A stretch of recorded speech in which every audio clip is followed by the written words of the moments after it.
Usha Village Day 1. Let me preface this audio by stating that this is not scripted. This is not done on any type of professional equipment. I'm literally just using my cell phone with no additional mic. You may hear the fan in the background and all of the sounds that come from my room and where I am. I also want to state that I'm full of gratitude.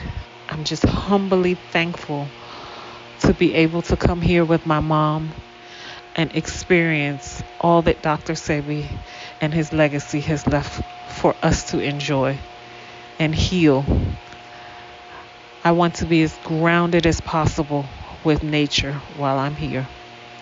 I will be using as minimal electronics as necessary. However, I do want to keep this as a memento for my trip here and also to help others that may be coming down with just additional details that they may need. We started our journey this morning at around 2 a.m. We left and went to the airport where we took a flight into Houston. We then took a skywalk train in the airport to connect with our flight here to Roatan. It was so welcoming to arrive on the tarmac like you traditionally did in a lot of other countries where you come outside. It's not through the tunnel. We went through immigration. I do want to add that we didn't know that you needed to download a customs form via the app. So we were able to do that. Make sure you do it the night before because we didn't know. So we did that.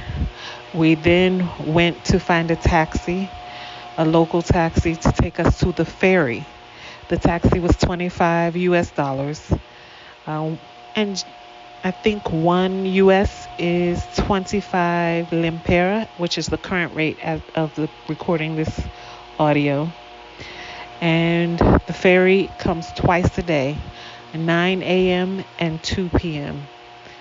We, of course, took the 2 p.m. ferry as our flight arrived around 11:30, but by the time we went through immigration customs, we got out about 12:30, 1 o'clock. It's a 15-minute ride from the airport to the marina where the ferry is docked. We took the ferry, which was about an hour and a half. We sat outside on the upper deck and enjoyed the brisk breeze. The heat was just welcoming. I enjoyed even the humidity. It was so great for my skin and hair.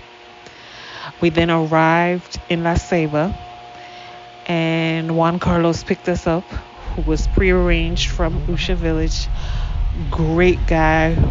He kind of gave us a tour on the way to Usha Village. We saw some cowboys, and I'll include a few videos of our trip here. It's about maybe 45 minute ride.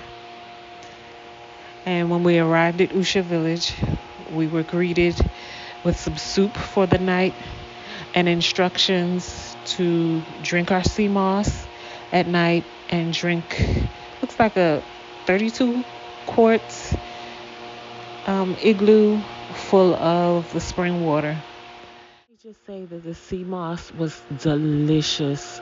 Oh my gosh. The nightly sea moss is really good. It has kind of reminds you of like a porridge but like cool and calming. I don't know how to describe it. I've had sea moss before, and I think I have notes of cinnamon or nutmeg in the sea moss. It's really good. So the flavor profile is good. I just want to give as much detail because I know that there may be some herbs that you kind of need to brace yourself for. But the sea moss, the nightly sea moss, is really good. Spring water, of course, is really good and refreshing. I'll also include a tour of the room so that you can see my room as well as my mom's room. And then hopefully tomorrow or sometime during my stay, I'll do a tour of the property. So please look for that video as well.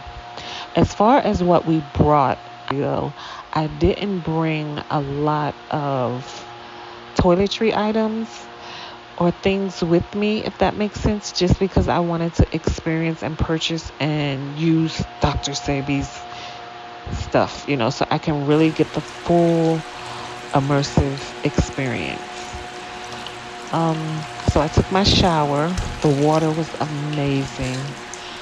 I also brought with me, even though they provide towels, some all cotton compressed towels and washcloths. I kind of tend to enjoy those better just because they're 1 or 2 times use. They're really sturdy.